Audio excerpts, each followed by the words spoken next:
Mr. Jones owned a cotton plantation and many slaves. One day he was talking to the owner of the plantation next to his, and Mr. Jones was lamenting the fact that times were tough. He was having to work his slaves harder than ever, and was having trouble with some of them being disobedient or trying to run away. The other plantation owner said he knew someone who could help. Day 1. One day Mr. Jones called his slaves together so a man named Mr. Smith could talk to them. Before beginning, Mr. Smith whispered to Mr. Jones, "Whatever I say, do not contradict me or interfere, and I promise you your slave troubles will end." "My name is Mr. Smith," he said to the slaves, "and this may be the happiest day of your lives. From today forward, you will no longer be slaves, but free men." Mr. Jones was so shocked he started to step forward, but Mr. Smith gestured for him to remain silent. He did, only because the other plantation owner had spoken so highly of Mr. Smith's skills. "You are no longer the property of Mr. Jones," Mr. Smith continued. "You are free. No more would you be forced to labor for the benefit of Mr. Jones. Now you can work for yourselves." Now the slaves were all murmuring and looking at each other. Many were smiling, many were looking puzzled. "In fact, you are now free to leave the plantation whenever you want," Mr. Smith said. "However, since we are surrounded by other plantations, if you leave, some other plantation owner will likely claim you as his own the moment you set foot on his property. So I urge you not to risk your newfound freedom by doing something so foolish. Instead, I suggest that you stay here, no longer as slaves, but as willing participants and part owners of this plantation. Yes, this is now your plantation." Mr. Jones bit his tongue to keep from objecting.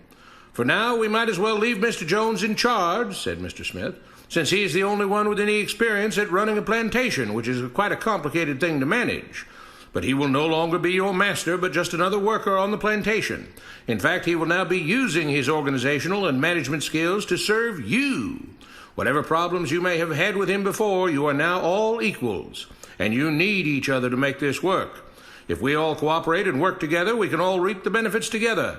In honor of this happy occasion, I present you this new symbol of togetherness and cooperation, this flag, which shall be the emblem of the new, free Jones Plantation." He held up the new flag, but most of those listening were still too amazed to respond. "And this shall be our motto," Mr. Smith announced. "We work together as free men for our mutual benefit, pledging our allegiance to the Jones Plantation, which stands for prosperity, liberty, and justice for all. To celebrate, everyone has the rest of the day off. Enjoy your freedom, do as you please, and be back here tomorrow morning, bright and early, so that we may begin work on this great and noble new endeavor as equal free men." Finally convinced that Mr. Smith was serious, the former slaves applauded and cheered. Day 2. "We all want this plantation to do well," Mr. Smith said at the beginning of the next meeting, "so we can all share in the benefits. We all know that it takes a lot of effort to make a cotton plantation work. Just because you're all free doesn't mean you can stop working. In fact, since you're now working for yourselves, I expect you to work even harder than ever before, but now with pride and joy, knowing that you're working for yourselves. Of course, there still have to be rules. If everyone just does whatever he wants, the plantation won't produce anything. This experiment will fail, and we'll all starve. You should be thankful that Mr. Jones has agreed to stay on to lend his knowledge and skills to this endeavor, and I trust you will all do your own part to make this work. Several of you have been chosen to act as project supervisors to manage different aspects of the operation, to make sure everyone is doing his assigned job, to make sure that the rules are followed, and so on. The rest of you may head out to the fields to start your first day of work as free men." Day 3. The next morning, Mr. Smith had a grim expression on his face as the daily meeting began. "I have an unpleasant duty to do today," he said. "Yesterday, Charles was caught keeping some of the cotton he picked, presumably to sell for his own personal profit. That is against the rules. That is stealing. For that, Charles must be punished." Two men tied Charles to the whipping post. "I take no joy in this," Mr. Smith continued, "but you must understand, if we do not maintain order, if we do not have rules that we all abide by, then the plantation will fail, and we will all suffer." The whip cracked against Charles' back. "But if we all pitch in for the common good, then we can all prosper. Being free doesn't mean you should be selfish and greedy. We must each do our assigned duties and obey the rules, and then we can all benefit, and each of you will receive your appropriate share of the profits." A young man named Samuel stepped forward. "But if you and Mr. Jones decide the rules and whip us if we disobey, how is that any different from what we had before?" "How can you say that?" Mr. Smith asked. "I'm shocked. You were a slave before, and now you're free. Things still need to be managed and organized by those best qualified to do so. Do you know how to run a plantation, Samuel?" "Well, no," he answered. "But if we're free, why do we get no say in what the rules are and how things work?" "I'm surprised at your ingratitude," Mr. Smith answered. "None of you know how a plantation is run, so you're in no position to be making decisions about how things are done here. You don't seem to appreciate all the things that Mr. Jones provides for you, from protecting you from all the outside threats that you know nothing about, those who would come here, capture and enslave you if not for Mr. Jones' protection, to making sure that you all have food and housing, tools to work with, that you're cared for when sick and injured, and so on. There wouldn't be a plantation at all, no cotton to pick, no land to plant and harvest, if not for him. You should be grateful that he's made possible the level of comfort you now have. Your lives would be far worse if not for him. Nevertheless, as free and equal participants in this endeavor, from now on at each meeting, any worker may have 2 minutes to ask questions or voice suggestions or complaints." With that, the workers all seemed satisfied and headed out again to the fields to pick the cotton. Day 4. "I have a big announcement," Mr. Smith said as the daily meeting began. "Mr. Jones' cousin is here, and not just to visit and see how our project is coming along. It has been decided that from now on you will be deciding who will manage the plantation. Of course, this job can't be done by just anyone, but every 3 months we will have a special meeting at which all the workers will vote on whether we think Mr. Jones should run the plantation or whether we think his cousin, Mr. Johnson, should run the plantation. That means that ultimately you are in charge because you will be deciding which man you want running things on your behalf. If you don't like the way things are being managed, you now have the power to change it." Amazed and pleased, the workers headed out again to the fields to pick the cotton. Days passed, months passed, a year passed, and the plantation continued to operate as before. Sometimes Mr. Jones was in charge, sometimes Mr. Johnson was in charge, but the day-to-day routine stayed exactly the same. The workers worked hard, long hours every day, and still had little to show for it. Every day the meeting would begin with them all reciting the Jones Plantation motto, "We work together as free men for our mutual benefit, pledging our allegiance to the Jones Plantation, which stands for prosperity, liberty, and justice for all." One day Mr. Smith announced, "Samuel is asked to say a few words this morning, and whatever the rest of us may think of his ideas and opinions, we are all free here, and that means we are all allowed to speak our minds. So, Samuel, you have 2 minutes.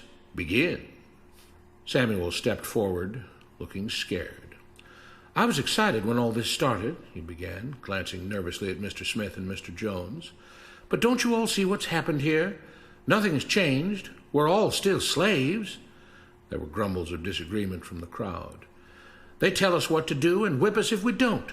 They still make all the rules and punish us if we disobey. They let us make suggestions and complain about things, but they never really change anything. They let us choose between Mr. Jones and Mr. Johnson, but what's the difference? The situation stays the same. We do all of the work and they take as much as they want and decide how much they'll let us keep. They live in luxury, made rich by the cotton we pick.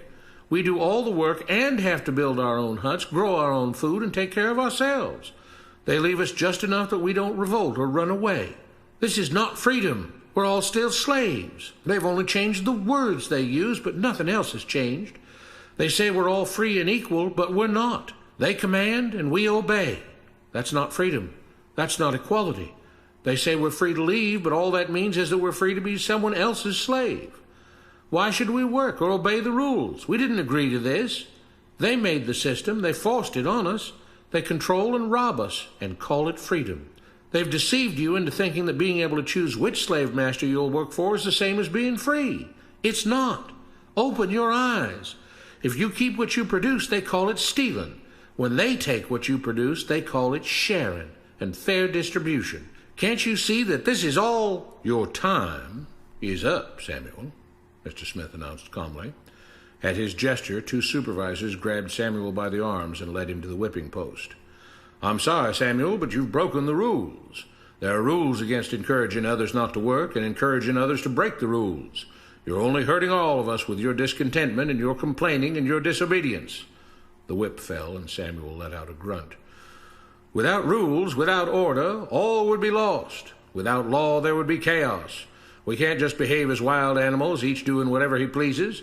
We must all follow the plan and all do our duty for the betterment of everyone, and those who do not must be punished. The whip fell again, and blood flowed freely from Samuel's back. Samuel, it is you who are stealing from the others. When you don't do your assigned work, you are making more work for others. When you disobey the rules, it is you who are endangering the future of everyone else here. You are the thief. You are the criminal. You are the one trying to destroy the arrangement that keeps us all safe and prosperous. At every lash of the whip, the other workers cheered louder and louder, some yelling curses at Samuel. Being spoiled and selfish, you complain about everything, talking as if you're oppressed. But you are the one ruining things. You are the one keeping us from being all we could be. It is your greed and your rebelliousness that is hurting all of us. They all play by the rules, Mr. Smith said, gesturing at the others.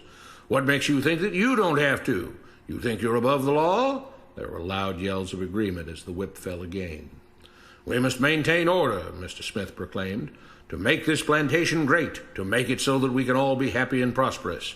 To have the society we want, there have to be rules. We all have to contribute our fair share to this great endeavor, and we cannot tolerate actions and attitudes that seek to undermine the amazing things that together as free men we have achieved and will continue to achieve. Mr. Jones was smiling as he gave Mr. Smith a pat on the back. The crowd was cheering so loudly that none of them had noticed that Samuel had died.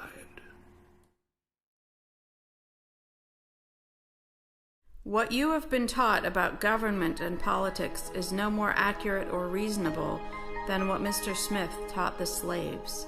If you're ready to look through the veil of rhetoric and propaganda to see the reality beneath, get a copy of The Most Dangerous Superstition. It will change the way you see the world.